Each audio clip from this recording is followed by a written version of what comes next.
Power, luxury, and the rise and fall of absolute monarchy. Few buildings in the world symbolize absolute power and royal luxury as strongly as Palace of Versailles. Located just outside Paris, Versailles is more than a palace. It is a statement of authority, ambition, and control. For over a century, Versailles stood at the heart of French political life. It was the stage on which kings ruled, courtiers competed for favor, and power was displayed through ceremony and spectacle. Yet Versailles is also a symbol of excess, one that would eventually contribute to the fall of the monarchy itself. The story of Versailles is the story of how architecture became politics and how beauty became a tool of power. Before it became the most famous palace in Europe, Versailles was a quiet rural area surrounded by forests and marshland. In the early 17th century, it was little more than a small village used for hunting. There was no grand palace, no gardens, and no political importance. Everything changed under the reign of King Louis XIII. In 1623, Louis XIII built a modest hunting lodge on the site. It was simple, practical, and far from luxurious, used mainly as a retreat from Paris. At the time, no one could have imagined that this small lodge would one day become the center of an empire. The transformation of Versailles began with one man, Louis XIV, known as the Sun King. When Louis XIV came to power in 1643, France was already one of Europe's strongest kingdoms.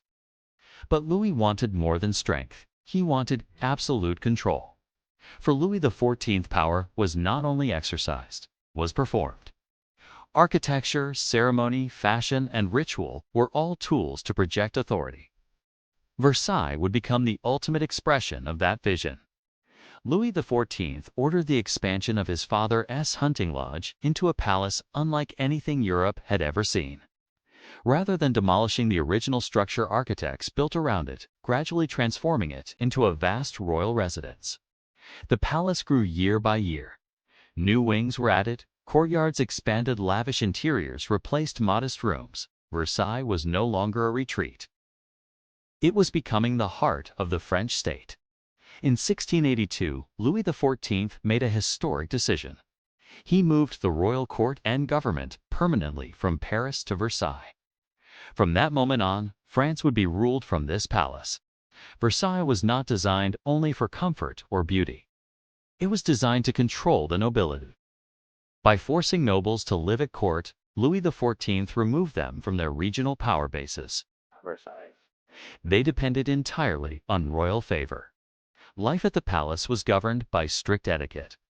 Every action, who stood where, who spoke, who ate with the king, reflected social rank.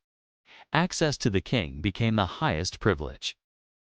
Versailles turned politics into performance and loyalty into competition. The most famous room in the palace is the Hall of Mirrors, stretching over 70 meters.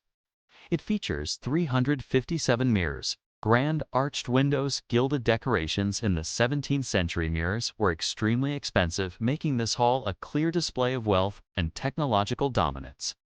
The Hall of Mirrors served multiple purposes: royal ceremonies, diplomatic receptions, displays of military victory. It reflected not only light but power. Centuries later, it would also become the site of historic events that reshaped Europe.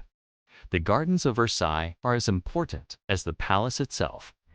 Designed by landscape architect André Lantré, the gardens stretch for kilometers and follow strict geometric patterns. Nothing was left to chance. Trees were shaped, paths were aligned. Water features were carefully engineered. The gardens symbolized humanity's and the king's control over nature. Fountains, sculptures, and canals turned the landscape into a stage for royal spectacle. Versailles was not just built, was orchestrated. At its peak, Versailles housed thousands of people, members of the royal family, nobles and courtiers, servants, guards, and officials. Daily life revolved around the king's routine. Even private moments, such as waking up or going to bed, became public ceremonies known as the lever and couture.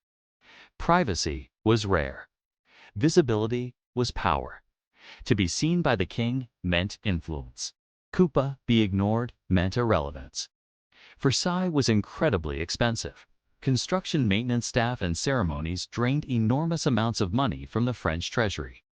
While the palace glittered with gold, much of France struggled with poverty, hunger, and inequality. Over time, Versailles came to represent not just power, but excess. This contrast would have devastating consequences. After the death of Louis XIV, his successors inherited Versailles, its problems.